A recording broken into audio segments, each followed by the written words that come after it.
Salut tout le monde! Aujourd'hui, on se retrouve pour une nouvelle vidéo. Il s'agit de ma vidéo bilan lecture du deuxième trimestre de 2022. Donc, comme pour le premier trimestre, on ne passera pas au travers l'ensemble de mes lectures du trimestre, tout simplement parce que c'est pas le genre de vidéo que j'aime faire. Fait qu'on va y aller encore une fois sur le même schéma que la dernière fois. Donc, je vais commencer par vous présenter quelques mini statistiques sur mon 3 mois. Ensuite, je vais vous parler de quelques challenges que j'ai fait durant ces 3 mois-là avec quelques petites modifications de ma vie littéraire. Et je vais finir avec mes highlights, donc des lectures qui m'ont particulièrement marqué pour différentes raisons. Donc, sans plus tarder, on se lance. Donc, pour commencer avec les mini statistiques, voici comment ce deuxième trimestre s'est passé. Donc, au total, j'ai lu 22 livres, donc 6 en avril, 9 en mai et 7 en juin. Le tout correspond à un énorme total de 8751 pages, donc c'est plus que mon premier 3 mois, donc mon premier trimestre.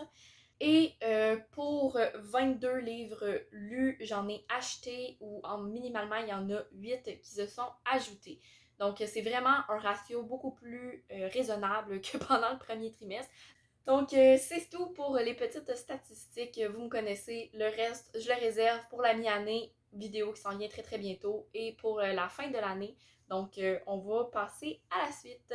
Concernant les challenges, je tenais à vous en parler en particulier pour ces 3 mois-ci parce que j'en ai fait 2 assez importants qui duraient un mois complet. Donc, je pense que c'est important de revenir là-dessus, surtout que c'est des challenges qui m'ont apporté beaucoup quand même dans ces 3 mois. Donc, le premier challenge que j'ai fait, c'est le Readathon Booktube Québec organisé par Sylvain Desmentis. Pour me suivre au travers tout ce challenge-là, je vous invite vraiment à aller voir, visionner mes journaux de bord ainsi que ma réaction liée à l'annonce du challenge. C'est ce qui va vous permettre le plus de voir comment je l'ai vécu, mais rapidement, je vais quand même vous en parler. Donc, c'est un challenge dans lequel, au mois d'avril, on devait lire uniquement un seul livre. Donc, Sylvain avait fait ça dans le but de nous amener un petit peu un retour au slow reading, au fait d'apprécier nos lectures, de ne pas se mettre de pression, de se questionner sur où est notre place sur les réseaux sociaux, où est notre place dans la lecture, ramener le tout à quelque chose de plus sain. Parce que ça peut devenir rapidement malsain, les réseaux sociaux, on se mentira pas. Même si Bookstar, Booktube est une communauté quand même assez correcte, bien, on peut se mettre nos pressions nous-mêmes, puis c'est ce qui est arrivé avec moi. Donc c'est sûr que ce challenge-là, même si au final, j'ai pas réussi à lire seulement un livre pendant le mois d'avril, j'étais en train de péter un plomb au bout de 3 jours. Fait que je me suis dit, let's go, on lit quand même. J'ai fait des relectures. C'était mon mood dans lequel j'étais à ce moment-là. J'avais besoin de poursuivre dans mes relectures et je ne pouvais pas le faire avec le challenge. Ça ne fitait pas. J'ai quand même gardé l'essentiel du challenge. Je me suis quand même questionnée pendant ce mois-là où était ma place sur les réseaux, qu'est-ce que je voulais changer pour que ce soit plus sain pour moi. Je me suis permis de faire autre chose, je me suis permis de réfléchir à l'écriture, même si c'est toujours pas quelque chose que j'ai finalement fait. J'ai fait une petite séance d'écriture, je me suis permis de réfléchir, d'essayer de comprendre pourquoi je n'écrivais plus aussi. Puis qu'est-ce qui me bloquait en ce moment à écrire, parce que les idées, j'en ai. C'est pas ça le problème. Sinon, je me suis permis d'écouter des trucs que j'aurais peut-être lu à la place. Ben, peut-être pas non plus, mais tu sais, je me suis pas senti mal de dire hey, là, j'écoute une série au complet à la place de lire un livre. Ou, tu sais, je me suis permis aussi de vraiment passer du temps dans mes études. C'est niaiseux, mais j'étais en mi-fin de session. Puis ça a juste fait du bien, en fait, de pouvoir passer ce temps-là à cette place-là, puis de ne pas stresser à devoir combiner Booktube à ma vie scolaire et à ce qui m'entoure, mon repos, ma santé mentale et tout. Donc ça m'a vraiment fait du bien, même si je n'ai pas réussi le challenge à proprement parler de ne lire qu'un livre. Je pense que pour moi, ça reste un challenge réussi parce que toutes les réflexions et l'avancée que ça m'a amené, c'est vraiment positif. Donc, vraiment très très contente. Encore une fois, je vous invite à aller voir les différentes vidéos là, qui entourent ce challenge-là pour mieux me suivre et mieux savoir comment ça s'est passé pour moi. Ensuite, le deuxième challenge auquel j'ai participé, il est tout récent, c'est celui de mettre du bleu sur ta palle qui a été créé par Maps Booktube. Donc, Maps, c'est un challenge qu'elle fait depuis 3 ans, si je ne me trompe pas.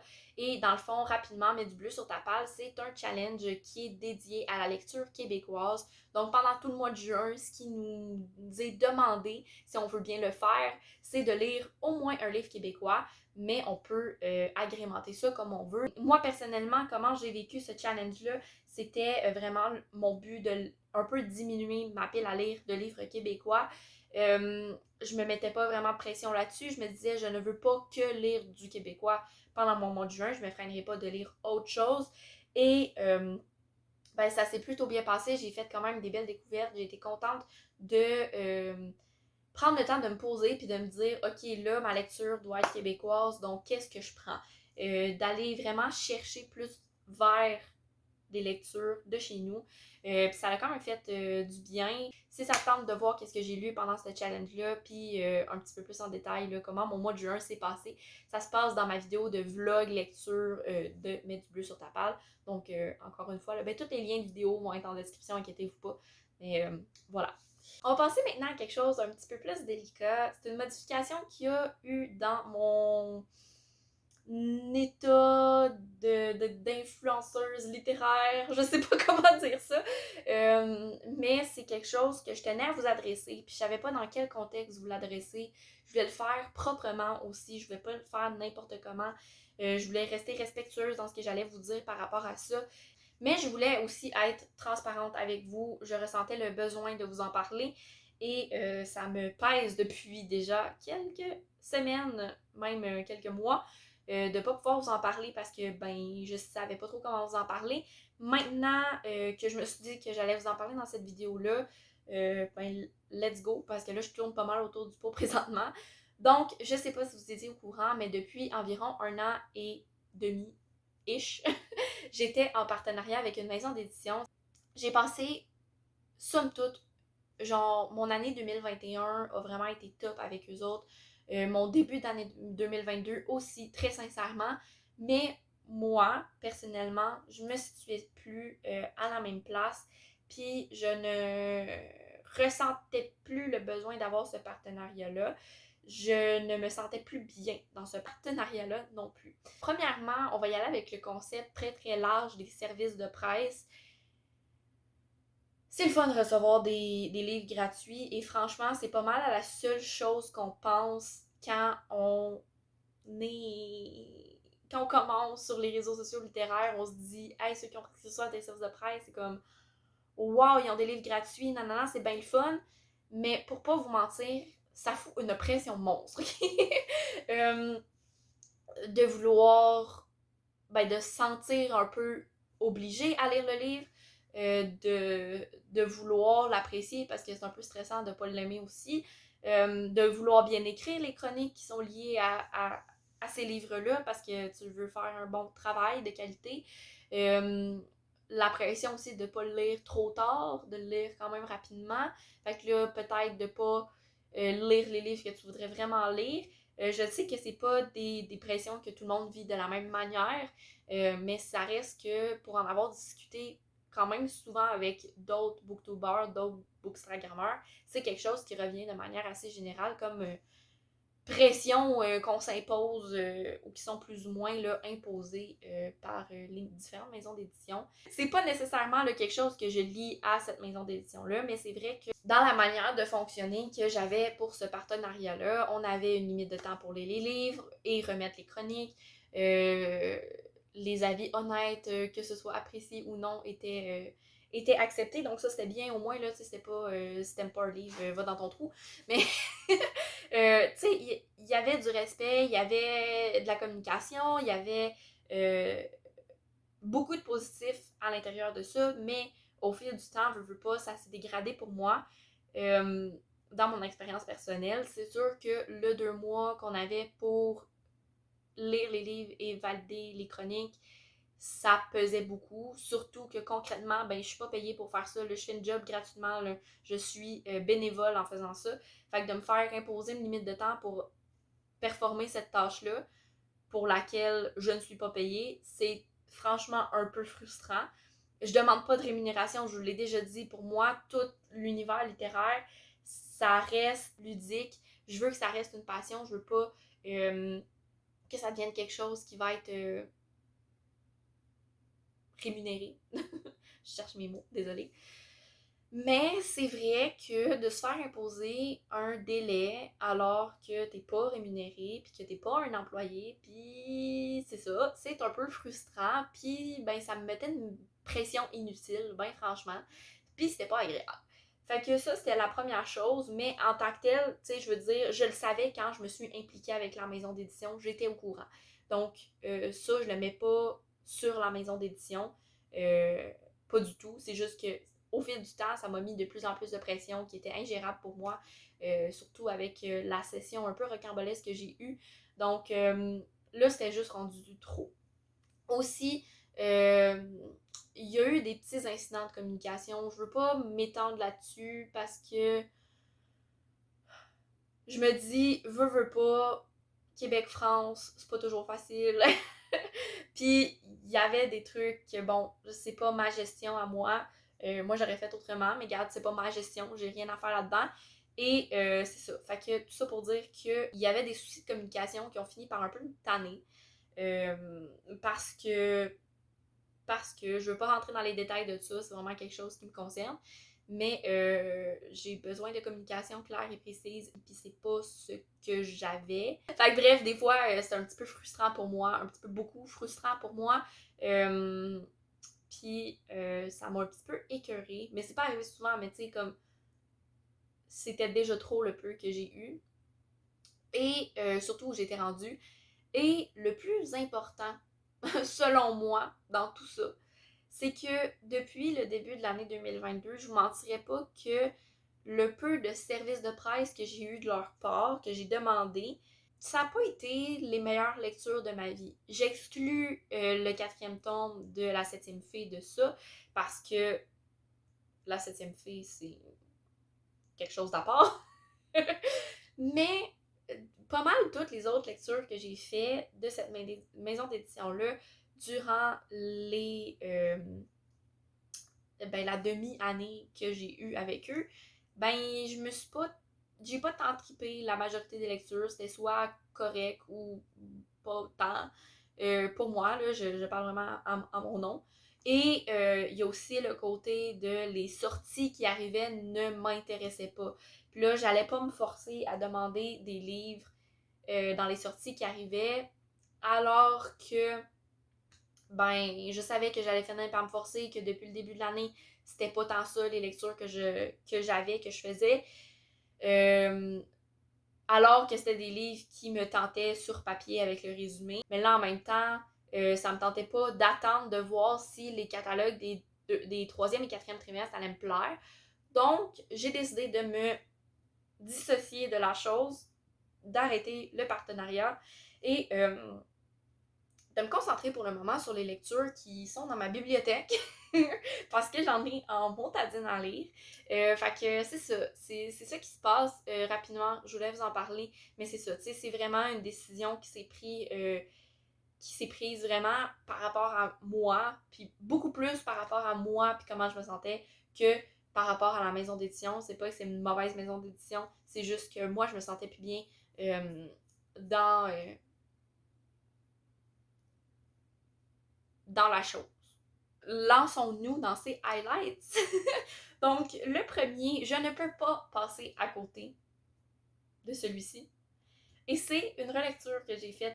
Il s'agit de Heartstopper d'Alice Oseman. Là, j'ai ma copie papier du premier tome, mais sinon, je les lis tous sur Tapas continuellement. Là, j'ai ouvert ce livre-là pour la première lecture et sinon, je ne l'ai plus ouvert depuis.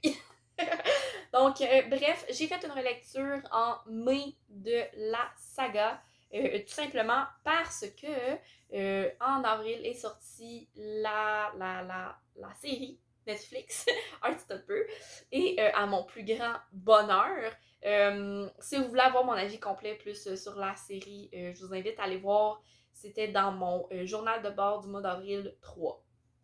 Le lien va être en description. Et voilà, Heartstopper, j'ai fait une relecture parce que après avoir écouté 3 fois la série, j'étais comme, ben, m'a le lire, rendu là, je vais le relire. Puis ça l'a juste fait du bien. C'est toujours un univers tellement chouchou, doudou, qui me fait du bien, autant la série que le comic. Vraiment, je n'ai rien à redire là-dessus. Ça a tellement été une belle expérience aussi de découvrir la série. Et là, Mamma Mia, une deuxième et une troisième saison ont été confirmées par Netflix. Donc, je suis aux anges! Donc voilà, ça c'est mon premier highlight. J'en dirai pas plus que ça parce que, ben, je pense que vous connaissez déjà beaucoup mon avis sur Heartstopper. Puis je vous ai déjà communiqué mon avis sur la série. Fait que on va s'en tenir à ça. Mais vraiment, là, ce fut un excellent moment. Donc, le deuxième highlight dont je vais vous parler, c'est The Charm Offensive d'Alison Cochrane. Donc, The Charm Offensive, je le mets dans mes highlights, premièrement parce que ça a été un énorme coup de cœur. Genre, ce livre. Ce livre, ok? On a beaucoup de représentations LGBTQ+, à l'intérieur, et ça m'a fait du bien. C'est ça. C'était un très excellent livre. Aussi, on a de la représentation de personnages asexuels, demisexuels, donc c'est vraiment, vraiment trippant.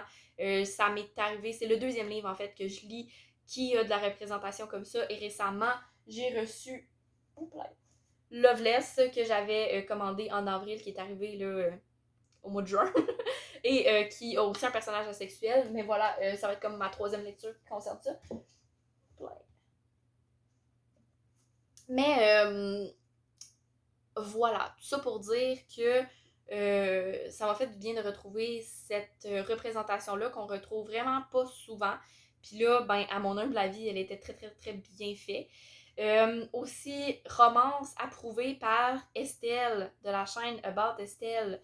Et deuxième romance que je lis après une recommandation de sa part qui est un 5 étoiles, un coup de cœur, appelez-le comme vous voulez, qui me frappe en pleine face, qui fait du bien, qui est pleine de bienveillance. Et c'est ça qui est en fait le meilleur, la bienveillance. La bienveillance, les amis, ok? La bienveillance dans les romances, c'est le fun. C'est beau, c'est génial, ça fait du bien. Fait que arrêtez de dénigrer la bienveillance, merci. Je vous invite d'ailleurs sur ce sujet à aller écouter la vidéo d'Estelle qu'elle fait à propos de la bienveillance.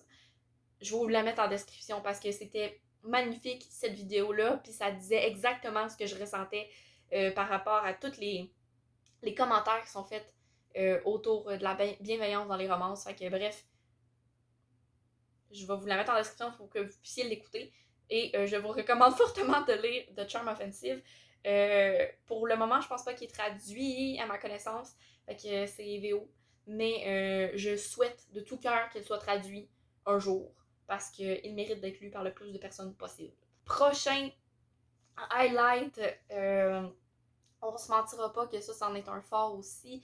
C'en est un dont je ne pouvais pas passer à côté. Fait que c'est Apprends-moi à voler de... Attends une minute, là, je sais pas comment elle prononce, elle. Parce que, ok. Sonny a changé son nom d'auteur, ok? Fait que son nom de plume. Fait que là, ben c'est juste le nom de famille là, qui change. Mais c'est Sonny Way Loomis. J'espère que c'est comme ça que tu prononces Sonny. Désolée si c'est pas comme ça. Apprends-moi à voler, c'est une relecture que j'ai faite dans le sens où j'ai découvert ce livre-là quand il s'appelait encore What a Heavenly Way to Die et quand il était disponible sur Wattpad. C'est le premier livre que j'ai découvert de Sonny. Puis je suis tombée en amour avec ce livre-là dès ce moment-là. Quand j'ai su qu'elle a été éditée, j'étais aux anges parce que je savais que j'allais pouvoir le tenir entre mes mains enfin. Et au bout de 2 ans, il est arrivé. Donc, c'est comme le gros moment de ma vie de lectrice présentement. Je trippe ma vie. Et ça a été une relecture, mais en même temps, veux pas, il y a eu un travail derrière. Bon, est-ce que j'étais capable de voir le travail? Non, parce que ça faisait 2 ans que je l'avais pas lu, puis que j'ai une mémoire de poisson rouge. Mais pour vrai, j'ai tellement tripé faire cette relecture. J'ai une nouvelle toune préférée à cause de ce livre-là. Je veux pas trop vous en dire plus par rapport à ce livre-là, parce qu'il y a un vlog lecture qui s'en vient. Un jour. Je vous promets qu'il arrive. Il est tout tourné, il est tout monté. Il manque juste partie de ce vlog-là qu'il faut qu'il arrive. Puis elle n'arrivera pas avant fin août septembre. Donc d'ici là, il va falloir patienter, mais je vous jure que ce vlog arrive. Et c'est ce qui fait aussi que genre ça me frustre beaucoup de vous parler de ce livre-là sans que vous ayez le vlog à disposition. Parce que tout se passe dans le vlog. Mais comme ce livre. Voilà. On passe maintenant aux deux prochains highlights. Je les mets ensemble parce que je les ai lus dans la même vibe. Mon mois de juin a été un petit peu spécial niveau lecture. Je me sentais pas... on dirait que je le sentais pas, je le filais pas. Et pourtant, j'ai lu de manière très, très, très normale en termes de quantité. Mais je sais pas, je le filais pas. Je regardais mes livres, puis le nombre de pages me faisait peur. J'étais comme, oh my god, c'est 300 pages. Mais tu sais, 300 pages, je lis ça en 24 heures, là, quand je suis vraiment dedans, là. Fait que bref, ça a été un petit peu spécial. Et il y a 2 livres que j'ai loués pendant le mois de juin. Donc, Felix Ever After et Les 7 vies de Léo Bellamy, que j'ai lu finalement et qui m'ont fait du bien parce que ça m'a un petit peu sorti de ce côté-là où j'avais envie de lire, mais tous mes livres me faisaient peur, puis on dirait qu'il n'y a rien qui me tentait. Pour Felix Ever After, on va commencer avec lui. J'ai été sur un coup de tête à la bibliothèque. C'était juste avant d'aller au parc pour lire, puis j'ai pris ça, un peu sur le fly, sans trop réfléchir. Et sincèrement, je l'ai bien aimé, ce livre-là. Tu sais, ça n'a pas été un coup de cœur. Il n'y a aucun des deux qui a été un coup de cœur. Mais je les ai vraiment aimés tous les deux. Dans Felix Ever After, j'ai vraiment été charmée quand même par le personnage de Félix. J'ai trouvé quand même vraiment attachant à sa manière. Tu sais, c'est pas un personnage qui est parfait, puis c'est très très très correct comme ça. Que ce soit pas un personnage parfait. Et qui est pas une aventure parfaite. J'ai aussi beaucoup aimé le fait que le langage inclusif soit utilisé dans la traduction. Ça paraît très très très banal. J'en ai fait une story d'ailleurs en le lisant, mais c'est pas toutes les traductions qui pensent à le faire, puis des fois ça brise toute la base que l'auteur prend le temps de faire. Je le sais que le langage inclusif est beaucoup plus facile en anglais qu'en français. Je suis au courant de ça. Mais on peut faire des efforts. Et surtout dans un livre qui sert à représenter la communauté. Mais ce qui a fait que ça n'a pas été un coup de cœur, ce à quoi je pouvais m'attendre par rapport aux avis que j'avais vus, c'est il y a juste comme manqué quelque chose. je peux pas l'expliquer mieux que ça, ok? C'était très bon, mais il manquait la petite étincelle. Et aussi, il y a une affaire qui m'a dérangée dans l'écriture, puis c'est juste le fait que quand il y avait des messages textes qui étaient envoyés, puis là, des fois, tu sais, Félix, il disait genre, ah, je relis les derniers messages, mais tu sais, ça les lisait genre 4 messages en arrière. J'étais comme, au bout de 3 fois à relire les maudits messages, là, je te garantis que t'es écœuré, là. Genre, moi, j'étais juste comme, ok, c'est beau, je le sais qu'il a dit ça, là. Tu sais, tu peux juste dire qu'il a relu les derniers messages, puis je vais savoir à peu près c'était quoi qu'il y avait dans les messages. Tu peux me réécrire c'était quoi, mettons, le plus important, le message le plus important, mais réécris-moi pas les 5 en arrière, tu sais. J'en ai pas besoin. Surtout que généralement, c'était pas ce qu'il y avait de plus pertinent à part comme la fin qui était le message le plus récent. Fait que finalement, tu te dis, ben ça aurait pu être juste lui, tu sais.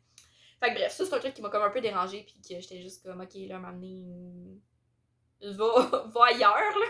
Mais sinon, tu sais, j'ai quand même très très apprécié l'écriture, j'ai adoré la plume et tout. C'était vraiment juste ce petit choix stylistique-là que j'ai pas trippé. Ensuite, On passe au Cette vie de Léo Bellamy. Ce livre-là, ça faisait super longtemps que je voulais le lire et en apprenant que Netflix sortait une série basée sur le livre, je me suis dit, il faut que je le lise avant que la série sorte, ou minimalement avant d'écouter la série.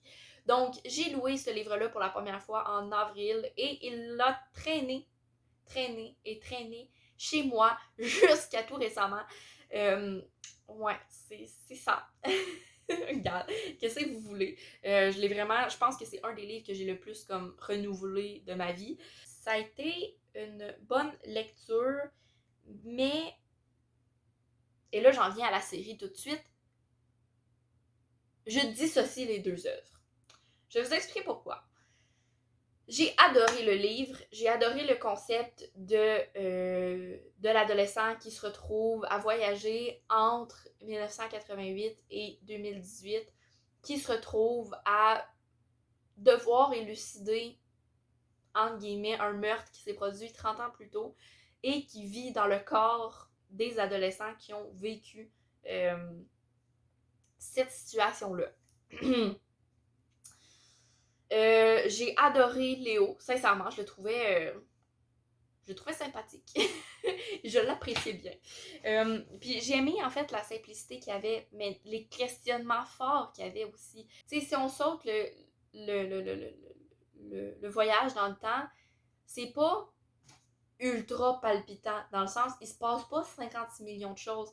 C'est le train-train quotidien d'un adolescent, à part que là, il voyage dans plein de corps différents, 30 ans plus tôt, mais ça reste que dans ces corps-là, il vit aussi le train-train quotidien de ces adolescents-là.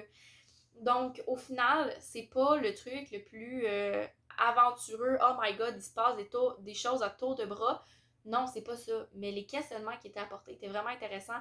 Puis la manière dont c'était fait aussi, tout en simplicité, mais de manière quand même assez forte. Donc ça, j'ai vraiment trippé. C'est ça. Mon mot de lecture était plus ou moins là, donc je pense que ça a affecté un petit peu mon appréciation sur le coup, mais avec réflexion, j'en ressors quand même vraiment séduite. Et l'autre chose, je pense, qui a affecté ma lecture, c'est la série. J'ai commencé à écouter la série, je pense que j'étais rendue...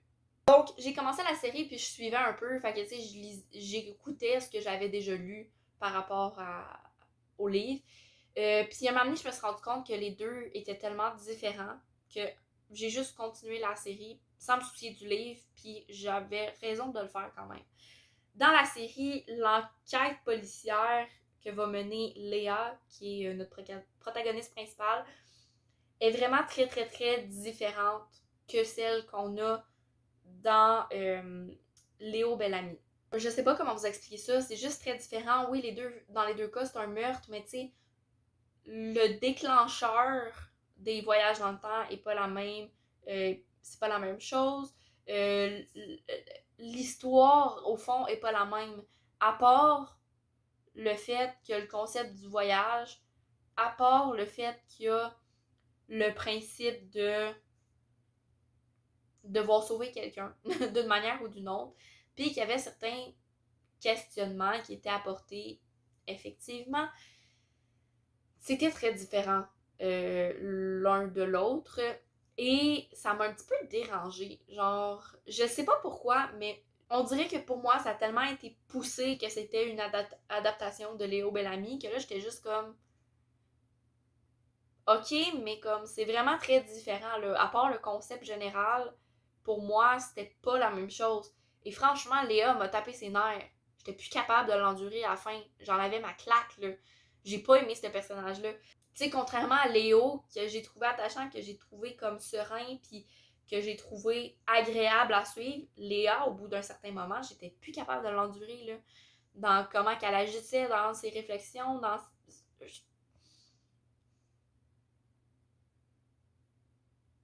Voilà.